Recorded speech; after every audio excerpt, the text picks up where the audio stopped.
પૂજ્ય ઘનશ્યામ બાપા અને હરિપ્રકાશ સ્વામી એ લોકો પણ સારંગપુર રહી અને ખૂબ સારી સેવા કરતા હતા.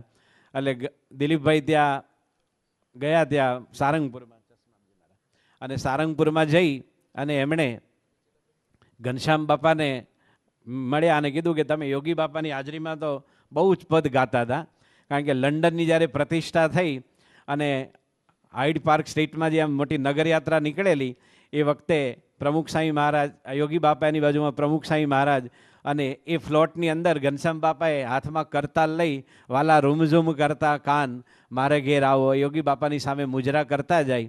અને ઘનશ્યામ બાપા બહુ સારા ગાયક ગણાય. એટલે દિલીપભાઈ કીધું ઘનશ્યામ બાપા તમે ગાઓ. ઘનશ્યામ બાપા કે દિલીપભાઈ ઉગતી પેઢીને તક આપો.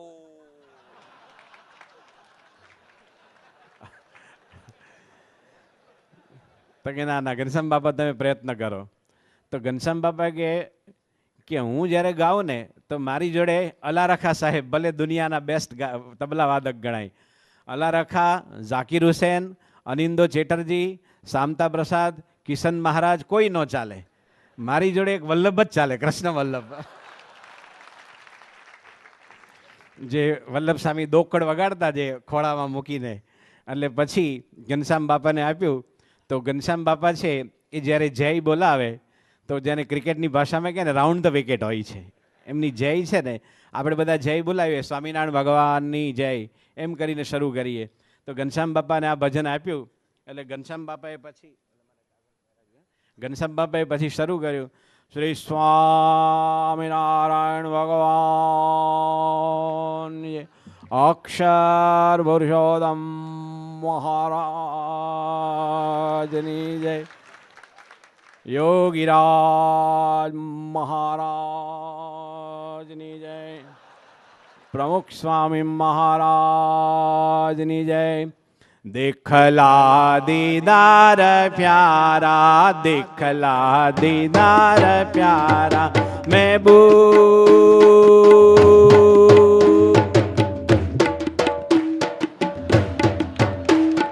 મહેબૂબ એ મહેબૂબ તુમ હમારા રે, દિખલા દીદાર પ્યારા, દિખલા દીદાર પ્યારા એ મહેબૂબ, મહેબૂબ, મહેબૂબ, મહેબૂબ.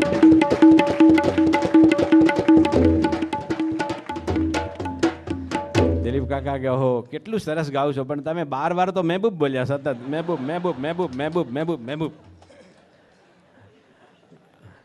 અને આ ભજન ઉર્દુ છે અને આવી રીતે એને જ્યારે લોકોની સામે મૂકશું કદાચ ન પણ સ્વીકારે. ઘનશ્યામ બાપા કે જેવી યોગી બાપાની મરજી, ચાલો વાસુદેવ રૂમમાં. અને પછી એમને અક્ષરેશ સાંઈ પાસે લઈ ગયા, કારણ કે એ નારાયણ સંગીત વિદ્યાલયના મુખ્ય સંત ગણાય. એટલે દિલીપભાઈ લઈ ગયા, ભદ્રેશ સ્વામી ભેગા હતા, અને આમ દરવાજો ખખડાયો. તો પૂછ્યું કોણ? તો કે દિલીપભાઈ. એટલે અક્ષરેશ સાંઈ હરિવંદન બાણું ખોલ. અને પછી અંદર ગયા, અને પછી અક્ષરેશ સાંઈ કે આવો દિલીપભાઈ. એમ કે આ ભજન તમારે કમ્પોઝ કરવાનું છે, એ કરીએ કે એમ. અને પછી અક્ષરેશ સ્વામીએ હાર્મોનિયમ લીધું, મધ્યમ સામાન, અને પછી અક્ષરેશ સ્વામીએ હાર્મોનિયમને શરૂ કર્યું. ઓ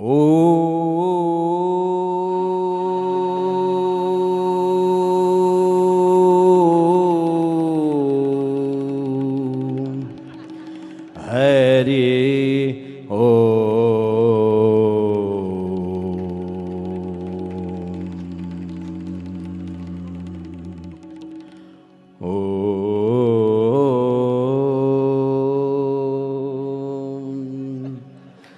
दिखला दीदार प्यारा, दिखला दीदार प्यारा ए महबूब,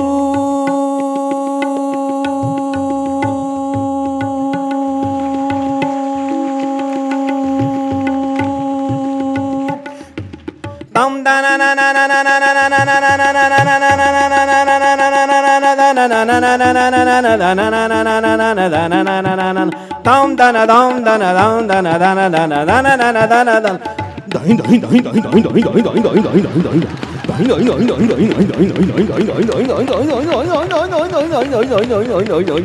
દિખલા દેદાર પ્યાદા એરી દઈ દઈ દઈ દઈ દઈ દઈ દઈ દઈ દઈ દઈ દઈ.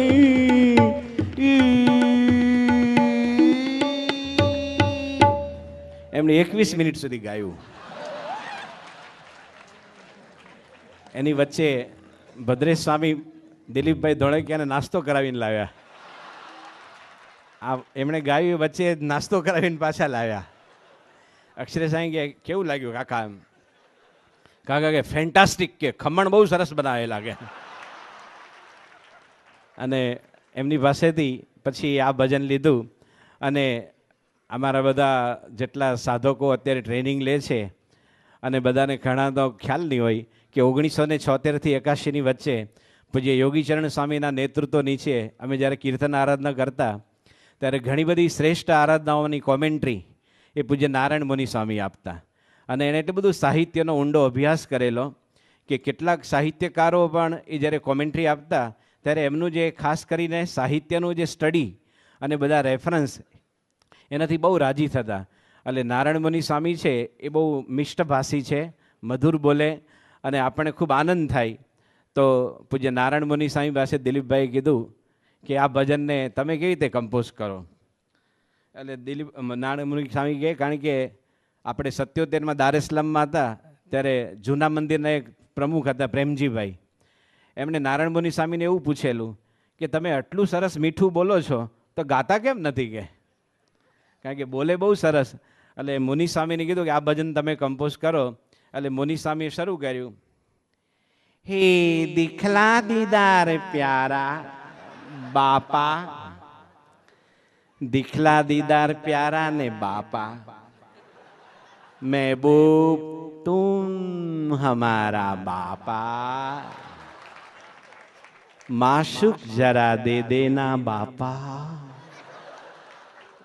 દિલીપભાઈ કે આમાં મૂળ શબ્દ ભજનમાં તો બાપા નથી કોઈ જગ્યાએ, એ મારા બાપા વિના ચાલે જ નહીં કે એમ. અને પછી આ ભજન એમની પાસેથી લીધું અને તેઓ પાછા મુંબઈ આવ્યા. અને મુંબઈમાં લિફ્ટમાં ઉપર જતા હતા, એમાં એક પાષાણ પુરુષ ધરમસુદ સ્વામી મળ્યા એમને. એણે કીધું કે, અને ધરમસુદ સ્વામી જ્યારે મળે કોઈ પણ હરિભક્તને તો 4 પ્રશ્ન એક સાથે પૂછે કે કેમ રવિ સભામાં આવતા નથી, તિલક ચાંદલો કરવો, પૂજા કરો છો કે નહીં, એમ ધર્માદો આપવો, એમ એક સાથે 4 વસ્તુને એટેક કરે. એટલે દિલીપભાઈ ધોળકિયા એ બે લિફ્ટમાં હતા. તો પછી ધર્મસુદ સ્વામી કે શું દિલીપભાઈ મૂંઝાવ છો કેમ? તો કે આ ભજન કમ્પોઝ નથી થતું. એ કે કેટલા ઘનફૂટમાં કરવાનું છે કે? એટલે કલાકાર છે એ થોડા રુજુ હૃદયના હોય, ભજનને ને ઘનફૂટને કાંઈ લેવા દેવા નહીં. પછી એણે કોકને પૂછ્યું કે આ ઘનફૂટનું કેમ કહે? તો કે અમારા મંદિરનું બધું લાકડું એ ખરીદે છે. એ વખતે દાદર મંદિર બંધાતું હતું એટલે લાકડાની ખરીદી ઇન્દોર કરવા પોતે જતા હતા. એટલે એણે કીધું કે અમારું લાકડું એ ખરીદે છે. પછી ત્યાં પરમ પૂજ્ય પ્રમુખ સ્વામી મહારાજ મુંબઈમાં જ બિરાજમાન હતા. અને બધા કોઈ પણ સંતોને, આખા બીએપી સંસ્થામાં કોઈ પણ સંતોને એક મીઠી ઈર્ષ્યા આવે એવો સર્વોપરી લાભ વર્ષોથી કોઈને એકને પણ મળ્યો હોય તો પૂજ્ય વિવેક સાગર સ્વામીને, કે જે છેલ્લા 37 વર્ષથી બાપાની સાથે ફરીને એમના પડછાયાની જેમ સાથે રહી પોતે ગમે તે જગ્યાએ જે સભા કરે છે. 1995માં પ્રમુખ સ્વામી મહારાજ માડાગાસ્કર ગયેલા, અને માડાગાસ્કરમાં શિપમાં હતા, અને શિપ બહુ દૂર ઊભી રાખેલી, અને ત્યાં પછી સભા હતી, સોનીઓની સભા, બહુ અડધો કલાકની સભા હતી. પણ ત્યાં એક ફક્ત 20 મિનિટનું પ્રવચન, સોનું અને સંત, એ પૂજ્ય વિવેક સાગર સ્વામી જે પ્રવચન કરેલું, આપણે લાગે કે અહીંયા તમે અઠવાડિયાનું પારાયણ કરો, 5 કીર્તન આરાધના કરો, છતાં જે મેસેજ ન મળે એટલો ટૂંકા ટાઈમમાં એ સત્પુરુષનો, પ્રમુખ સ્વામી મહારાજનો મહિમા ગાઈ શકે છે. તો વિવેક સાગર સાહેબનો કંઠ પણ બહુ સારો છે. પણ પૂજ્ય યોગી બાપાએ એમને આજ્ઞા કરેલી, આ પણ એક સાધના ગણાય કે એમને સંગીતમાં રસ હતો. યોગી બાપાએ કે અમને તમારે સંસ્કૃતમાં વિદ્વાન કરવા છે, એટલે તમારે સંગીત નથી શીખવું એમ. અને પછી પોતે સંસ્કૃતમાં એટલા બધા આગળ વધ્યા કે એમાં પણ ડૉક્ટરેટ PhD કર્યું અને આજે વર્ષોથી બાપાના ગુણાનુવાદ ગાઈ રહ્યા છે. એટલે વિવેક સાગર સાહેબે કીધું કે તમે ગાઓ, તો વિવેક સાગર સાહેબ કે ભાઈ મને તો હવે આ સમય મળે ને આ બધું બધે ફરવાનું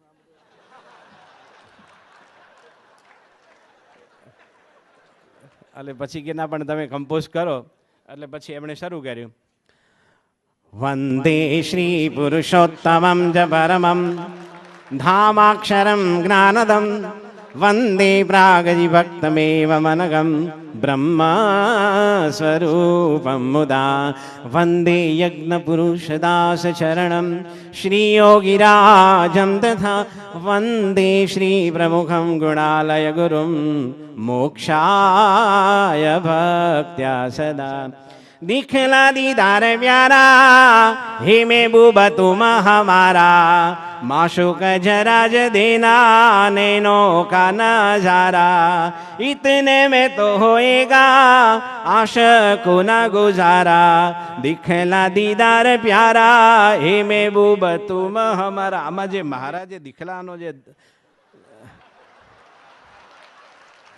આપણે હમણાં 6 દિવસ અક્ષરફામમાં એમનું પારાયણ સાંભળ્યું તો હરિલામૃત એમના અવાજે સાંભળવું એ પણ એક આનંદ છે. દિલીપભાઈ કે આ બહુ સરસ છે, એમ ભલે ટ્રેડિશનલ સ્ટાઇલ છે પણ આપણે જ્યારે લોક સમુદાયની વચ્ચે મ્યુઝિકની સાથે મૂકવાનું છે. અને પછી આ ભજન એમની પાસેથી લીધું અને એ વખતે બાપાને મળવા અમેરિકાથી કેસી કાકા આવેલા, કેસી પટેલ. તો કેસી કાકા છે ને એમનો અવાજ બહુ હાઈ પિચનો છે. કેટલાકનો અવાજ છે ને બહુ ખરજમાં હોય. આપણે કે કેમ છો? સારું છે, સારું છે. કેટલાક પછી કેમ છો? સારું છે.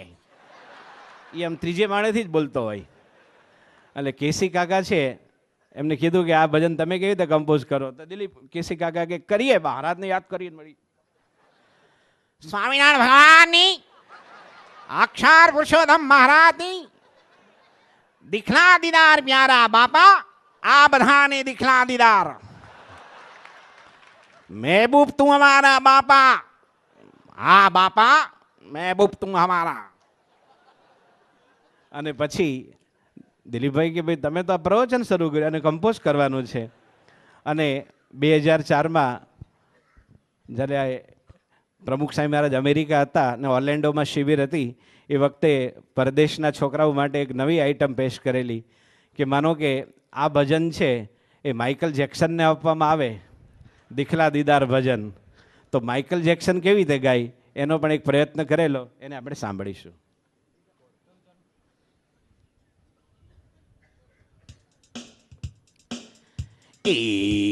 Okay.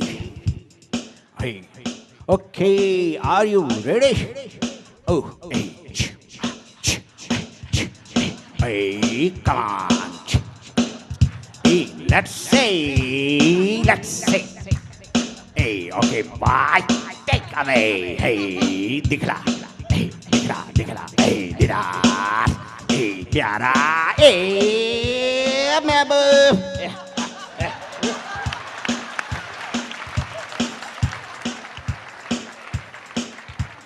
દિલીપભાઈ કે આ તો મારા ભજનની પત્ર કાઢી નાખી તમે આખું. એક તેની રિધમ ટ્રીટમેન્ટ જ એવી છે. અને પછી એમને થયું કે આ ઘણા બધા પ્રયત્ન કરીએ જ છીએ આપણે, ત્યારે એમને થયું કે આ પ્રયત્ન એક છેલ્લો કરી જોઈએ.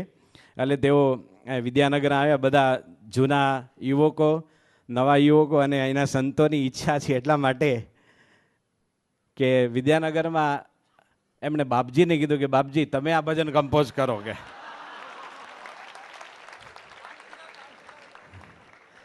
એટલે દિલીપભાઈ બાપજીને મળ્યા કે આ કીર્તન કમ્પોઝ કરવાનું છે.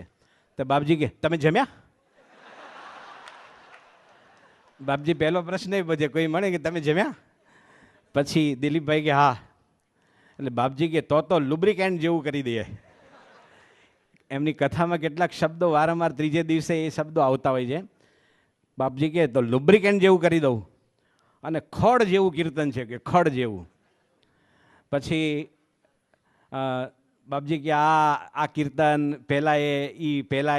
પહેલા સમયે તઈએ કરેલું ને, અને આ દિખલા દીદાર ભજન તો આ તો કેવું છે કે ઓલો મદારી હોય ને એ જ્યારે બીન વગાડે તો બીન વગાડે ત્યારે ઓલો સાપ હોય એને આમ તણછો મારે ને તેમ સાપ હળવળ થાય કે આમળે, અને પછી બીન વગાડે બીજો તણછો મારે તો વધારે આમળે, અને પછી ત્રીજો તણછો મારે ને તો આમ ઊભો થઈ જાય કે.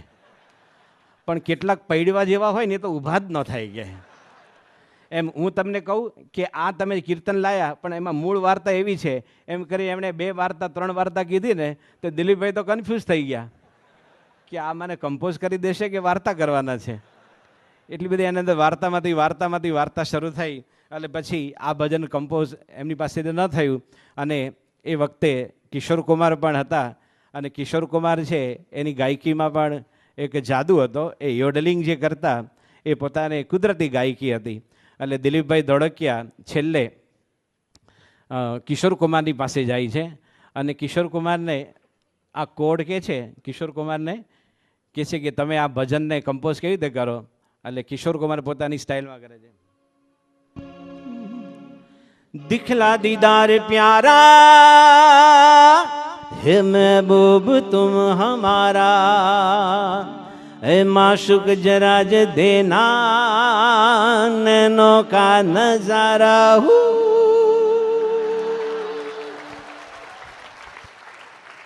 દિલીપભાઈ કા શું આવ્યું, શિયાળિયા રડે એવું શું આવ્યું?